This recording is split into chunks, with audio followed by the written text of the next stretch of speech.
Good morning everyone. कल हमने जो है लेखक लाभ की चूड़ी, लेखक कांता लाभ पार्ट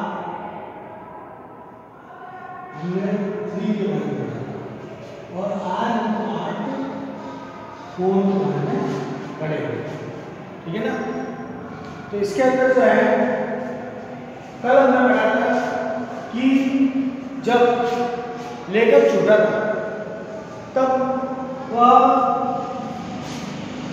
बल्लू काका के पास जाता था और उन्हें जब वो बताता था कि शहर की औरतें जो है कांच की चूड़ियां पहनती हैं, ठीक है ना। तो जिससे बल्लू काका को थी उन कांच की चूड़ियों से क्या थी, चिढ़ थी। कांच की चूड़ियों से क्या थी, चिढ़ थी। बल्लू काका को कांच की चूड़ियों से चिढ़ थी।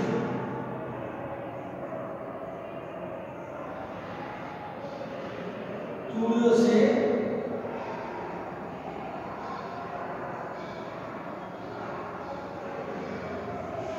बल्लू काका को जो था वो कांच की चूड़ियों से चिढ़ थी। क्यों? क्योंकि मैंने आपको पहले भी बताया था कल कि बल्लू काका चाहते थे कि मेरा जो लाभ की चूड़ियां लोग उसी को पसंद करें, ठीक है ना। इस कांच की चूड़ियों को लोग पसंद नहीं करें। क्यों? क्योंकि अगर कांच की चूड़ियों को लोग पसंद करना शुरू कर देंगे तो उनका जो धंधा है, उनका जो व्यवसाय है वो धीरे धीरे क्या हो जाएगा, चौपट हो जाएगा। इसलिए बल्लू काका तो जब कोई भी औरत जो है सामने कांच की चूड़ियां पहनकर उसको साथ में ले जाती थी तो बल्लू काका को बहुत ही गुस्सा आता था, क्योंकि उन्हें पता है, वो भविष्य के बारे में सोचते थे कि आने वाले भविष्य में जो है मेरा जो बिजनेस है, मेरा जो ये व्यवसाय है, ये धीरे धीरे क्या हो जाएगा, चौपट हो जाएगा।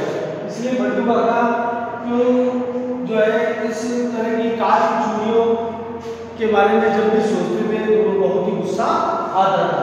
उसके बाद में लेखक जब बल्लू काका के घर जाता था तब उनके घर में दूध मलाई, ठीक है ना। बल्लू काका घर में जब लेखक बल्लू काका घर में जाता था तो दूध मलाई, गर्मियों में आम और 1-2 लाख से बनी गोलियां दिया करते थे। कौन? बल्लू काका। जब भी लेखक जो है गर्मी की छुट्टियों में जब वो उनके मामा के यहाँ जाते थे तब वो बल्लू काका के घर पर जाते थे और जब भी वो बल्लू काका के घर पर जाते थे तो बल्लू काका बड़े ही प्यार से, बड़े ही आदर से उनके लिए चारपाई बिछाते थे और चारपाई बिछाने के बाद जो है उनको बड़े आदर से बिठाते थे और बिठाने के बाद जो है उन्हें जो है दूध मलाई पिलाते थे। और जब आम की सीजन होती थी तो गर्मियों में ज़्यादातर आम की सीजन होती है तो उस आम की सीजन के अंदर जो है बल्लू काका उनको आम खिलाते थे लेखक को। और इससे क्या होता था, लेखक जो है लेखक का जो लगाव था वो बल्लू काका के साथ बहुत ही गहरा हो गया था। गायब हुई लाभ की चूड़ियां, मतलब गायब हो गई लाभ की चूड़ियां, इसका अर्थ क्या है? देखो, ये गायब हो गई लाभ की चूड़ियां, गायब हुई लाभ की चूड़ियां मतलब कहने का मतलब ये है कि जब उनके पिताजी का जो बदली वो किसी, उसके पिताजी गवर्नमेंट सर्वेंट थे लेखक के, तो उनकी जो ट्रांसफर है वो किसी दूसरे शहर के अंदर हो गया, वो शहर दूर था और उस दूसरे शहर में उनका ट्रांसफर हो गया। तो इस दरमियान में जो है लेखक कांता नाथ जो थे वो कई वर्षों तक, लगभग 10 वर्षों तक जो है उसके मामा के यहाँ पर नहीं गए, उनके ननियाल नहीं गए, ठीक है ना। तो फिर 10 वर्षों के बाद जब लेखक उनके ननियाल गए तो उन्हें ऐसा लगा, ननियाल गए तो ऐसा लगा कि प्रत्येक औरत के हाथ के अंदर, प्रत्येक लड़की के हाथ के अंदर, प्रत्येक मतलब बूढ़ी औरत, बड़े जवान औरत या लड़की बच्ची सभी के हाथ में जो है टोटल कौन सी चूड़ियां थी? कांच की चूड़ियां। सभी के हाथ में क्या थी? कांच की चूड़ियां थी। तो लेखक को लगा कि अब जो है धीरे धीरे लाभ की चूड़ियां क्या हो गई है, खत्म हो गई है। लाभ की चूड़ियों का चलन बिल्कुल ही खत्म हो गया है। तो इसमें इसलिए लेखक ने ये पॉइंट रखा था कि गायब हुई लाख की चूड़ियां, तो अब मार्केट में मतलब बाजार में चल ही नहीं रही है, नए लोग उनको पसंद कर रहे हैं, नए और लोगों को पहन रही है, तो वो गायब हो गई, मतलब बिल्कुल चलन से बाहर हो गई, ठीक है ना। तो लेखक के पिता की बदली किसी दूर शहर में हो गई। अब इसके बारे में उसने डिस्कशन बताया कि लेखक के पिता की बदली किसी दूर शहर में हो गई थी और वह 8-10 वर्ष बाद 8-10 वर्ष मामा के गांव नहीं जा सका। 8-10 वर्ष मामा के गांव नहीं जा सका, मतलब 200-300 किलोमीटर दूर अगर कहीं पर ट्रांसफर हो जाए तो वहां से आने जाना बहुत ही मुश्किल होता है। तो इसलिए लेखक जो है 8 से 10 वर्ष तक जो है उनके मामा के घर नहीं जा सका। इतने दिन बाद जब वो अपने मामा के गांव गया, तो 8 से 10 वर्ष 8 से 10 वर्ष बाद 8 से 10 वर्ष बाद 8 से 10 वर्ष बाद जब लेखक अपने मामा के गांव गया, मामा के गांव गया, तो उसने महसूस किया कि गोलियों में उसकी रुचि नहीं रह गई थी। मतलब अब धीरे धीरे उसे महसूस होने लगा था जो लाख की गोलियां। जब वो लेखक जो है बंधु काका के घर में जाते थे तो बंधु काका जो है उनको कुछ आम देते थे, कुछ 1-2 लाख की से बनी गोलियां भी दिया करते थे, दूध मलाई भी दिया करते थे, गर्मियों में उनको आम भी दिया करते थे, ठीक है ना।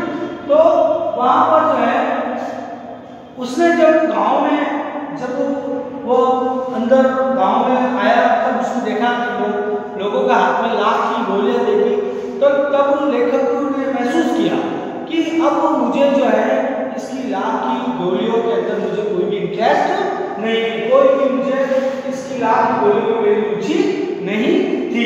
तो वो रुचि उनकी चली गई थी। उसे बंधु काका का ध्यान न रहा, बंधु काका का ध्यान बिल्कुल भी न रहा, क्योंकि 10 वर्ष हो चुके थे। तो धीरे धीरे वो बंधु काका को भी क्या हो गया था, भूल गया था। भूल गया मतलब उसके ध्यान में नहीं था कि वो छोटा बच्चा था उस समय, तो बड़े हुए तब उनको बंधु काका याद नहीं आया। सहसा में अचानक, सहसा का मतलब होता है अचानक, सहसा का मतलब होता है अचानक,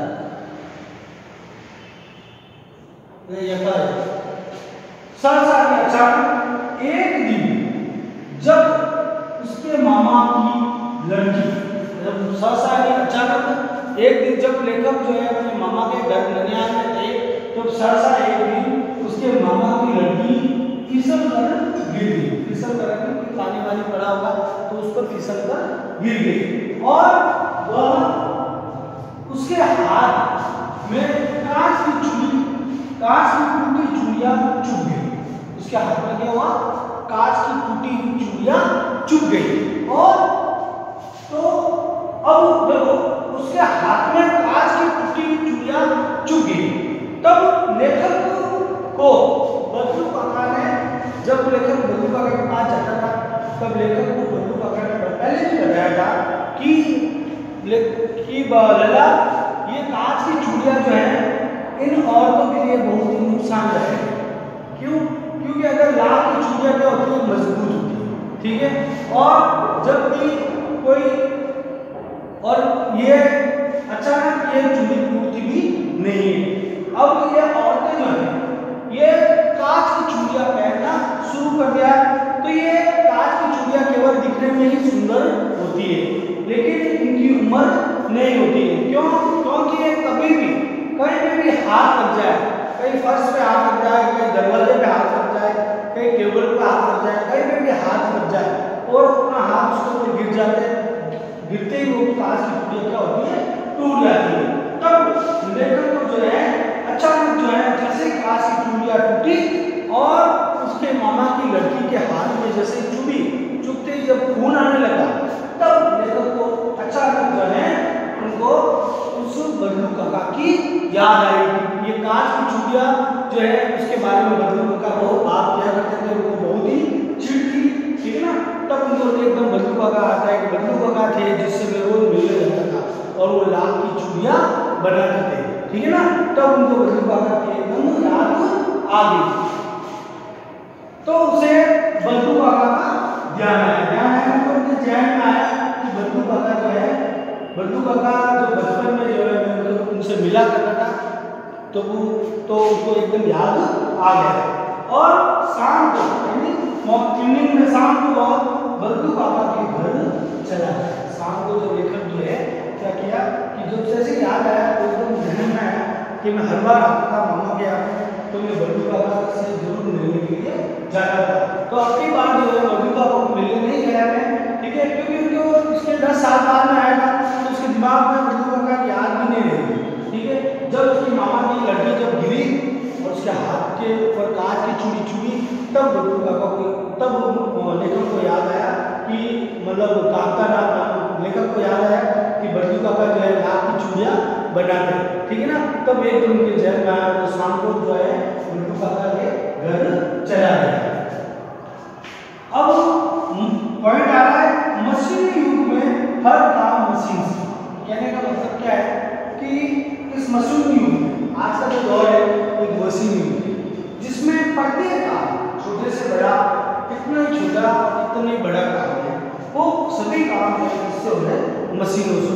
मैंने पहले भी उदाहरण दिया है जहाँ 100 व्यक्ति काम कर रहे थे, आज उस मशीनों के द्वारा उस मशीनों ने उस 100 व्यक्तियों की जगह ले ली और उस सिर्फ मशीनों को चलाने के लिए 5 व्यक्ति रखे गए हैं, बाकी उन 95 व्यक्तियों का काम जो है कौन कर रही है, मशीन कर रही है। तो इस मशीनी युग में इस मशीनी युग में हर काम मशीनों से हो रहा है। मतलब जब उस लाख की चूड़ियां जो बल्लू काका बनाते थे अपनी भट्टी में लाख को गलाकर जो है लाख की चूड़ियां बनाते थे, आज उसकी जगह जो है इसकी चूड़ियां आ गई है, कांच की चूड़ियां आ गई, और वो कांच की चूड़ियां जो है हर कोई हाथ से नहीं बना सकता, वो मशीनों में ही बनती है, ठीक है ना। तो इसलिए मतलब लाख की चूड़ियां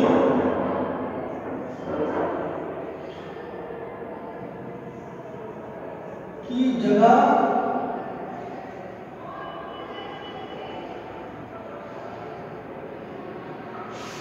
जैसे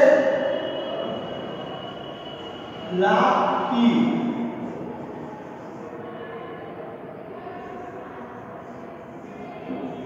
चूड़ियों की जगह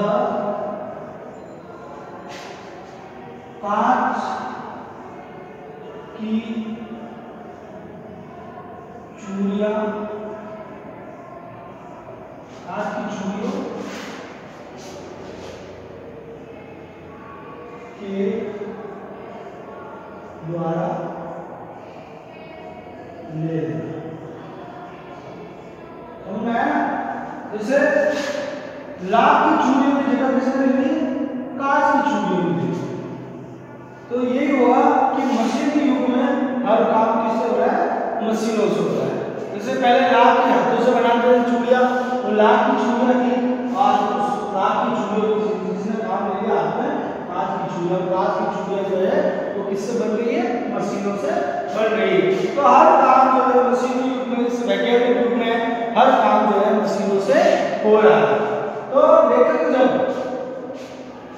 जब बल्लू काका से मिलने उसके घर गया, लेखक जब बल्लू काका से मिलने उनके घर गया तो उसे नहीं पहचाना, क्योंकि जब लेखक बल्लू काका से जब उनके घर में मिलने जाते थे तब वो लेखक बहुत ही छोटे थे, ठीक है। और आपको भी पता है कि जब छोटे होते हैं तो हमारा जो चेहरा होता है, फेस होता है, उसका जो आकार होता है वो अलग होता है, ठीक है। और जब हम बड़े हो जाते हैं तो बड़े होने पर जो है हमारा फेस जो है, ये चेहरा जो है, अपना जो चेहरा जो है वो बदल जाता है, ठीक है ना। तो लेखक को जो है बल्लू काका ने एक बचपन में छोटा बच्चा था जब देखा था, ठीक है, तो उस समय उसी शक्ल को उन्हें याद थी, ठीक है ना। फिर लेखक जो है बड़े हुए, 10 साल के हुए, 10 साल बाद वो जो है बल्लू काका के घर पे गए, तो बल्लू काका लेखक को नहीं पहचान पाया, क्योंकि वो बड़े हो गए थे, उनकी शक्ल भी चेंज हो गई, चेहरा चेंज हो गया, ठीक है ना। तो लेखक को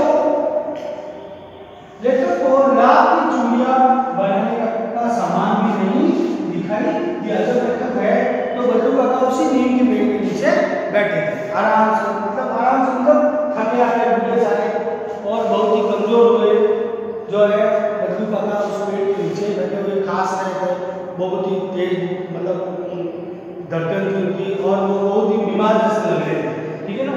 तो लेखक को जो है जब वो हर बार जब लेखक बद्लू काका घर पे जाते थे तो बद्लू काका जो है लाख की चूड़ियाँ बनाते हुए दिखते थे। लेकिन इस बार जब लेखक जो है बद्लू काका के घर गए तो बद्लू काका जो है बिल्कुल ही आराम से बैठे हुए दिखाई दिए और बीमार से दिखाई दिए और कोई भी काम उनके पास नहीं था। किसी तरह का सामान, किसी तरह की भट्टी नहीं लगी हुई थी, किसी तरह की कोई लाख नहीं पिघल रही थी, कोई भी काम नहीं हो रहा था। तो उनको लाख की चूड़ियाँ बनाने का सामान बिल्कुल भी नहीं दिखाई दिया। तो लेखक द्वारा परिचय किए जाने पर बद्लू काका ने उसे पहचान लिया। लेखक ने कहा कि बद्लू काका मैं लल्ला हूँ, जिसको लल्ला कहते थे बचपन में मुझे, मैं लल्ला हूँ और मैं तुम्हारे यहाँ पर घर पर आया करता था और तुम मुझे जो है दूध मलाई खिलाया करते थे। आप गर्मी में टाइम आम देते थे, ठीक है, और लाख की चूड़ियों की गोलियां, 1-2 गोलियां बनाकर उनको मुंह में देते थे। तब लेखक ने जब बद्लू काका से परिचय किया, बद्लू काका को बचपन की बात जब बताई तब बद्लू काका को एकदम लेखक का ध्यान आया कि हाँ ये तो लल्ला है, ठीक है ना। तब लेखक को बद्लू काका ने पहचान लिया।